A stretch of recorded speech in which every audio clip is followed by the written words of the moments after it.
12 preuves que le cancer des poumons se développe dans votre corps.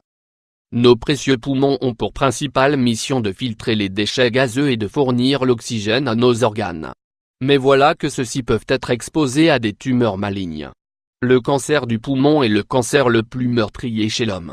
Il se développe dans les cellules qui tapissent les parois des bronches et bronchioles des poumons et se manifeste par de nombreux symptômes directs ou indirects. Faisons le point. Dans la majorité des cas, le tabagisme est le facteur à risque le plus incriminé dans la survenue de ces tumeurs. On déplore plus de 9 cancers sur 10 chez des fumeurs ou anciens fumeurs, autant chez les hommes que chez les femmes. Le cancer du poumon est particulièrement foudroyant, car il se propage facilement dans le reste du corps, métastase au niveau des ganglions, foie, os, cerveau principalement. Le cancer du poumon est d'autant plus menaçant qu'il est souvent diagnostiqué tardivement.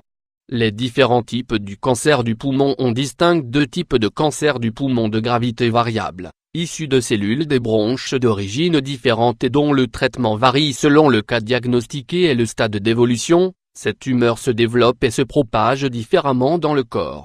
Le cancer du poumon à petites cellules est la forme la plus dangereuse. Environ 20% des cas de cancer du poumon se présentent sous cette forme. Quand il est diagnostiqué, le risque que le cancer se soit déjà propagé ailleurs dans le corps n'est pas écarté. Il croît rapidement et il est souvent impossible de le traiter au moyen d'une chirurgie. La chimiothérapie associée ou non à une radiothérapie constitue le traitement de référence. Le cancer du poumon non à petites cellules se développe plus lentement et représente environ 80% des cas. Il se détecte et se traite plus aisément que le cancer à petites cellules. La chirurgie constitue le traitement de référence selon le stade du cancer et son degré d'extension. Ce type de cancer survient sous forme d'adénocarcinome, de carcinome épidermoïde et de carcinome à grandes cellules indifférenciées.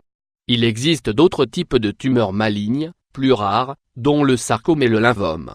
Les principales causes du cancer du poumon. Le tabagisme est le premier facteur de risque du cancer du poumon. Ce postulat s'appuie sur des études épidémiologiques et des recherches menées en biologie moléculaire. D'autres facteurs sont soupçonnés d'avoir une influence sur l'apparition d'un cancer, dont notamment l'exposition à la fumée secondaire ou à des particules cancérogènes présentes dans l'air, comme celles provenant de l'arsenic, l'amiante, du radon ou des polluants de l'air. Quelles sont les personnes à risque? Tout fumeur ayant une prédisposition génétique au cancer pourrait le contracter.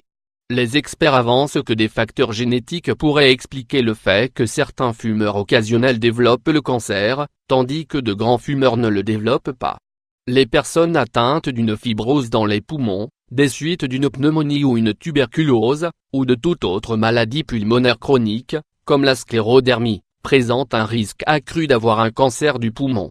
Les symptômes sont difficiles à identifier et ils sont plus reconnaissables à mesure de la prolifération de la maladie aux autres organes. Une analyse de sang ne donnera donc aucun signe pouvant orienter vers un cancer du poumon. Seules l'imagerie et l'endoscopie permettent de détecter un cancer du poumon. L'apparition d'une toux sèche et gênante, qui persiste durant plusieurs semaines. La toux du matin du fumeur peut aussi évoluer en une toux plus sévère chronique, qui persiste toute la journée. Il se peut aussi que les mucosités expectorées soient sanguinolentes. Une infection des voies respiratoires qui perdure. Une douleur au niveau du thorax ou de l'épaule. Une perte d'appétit et un amaigrissement. Un essoufflement et des infections pulmonaires à répétition. Une fatigue et un enrouement associés à un rhume ou à un mal de gorge.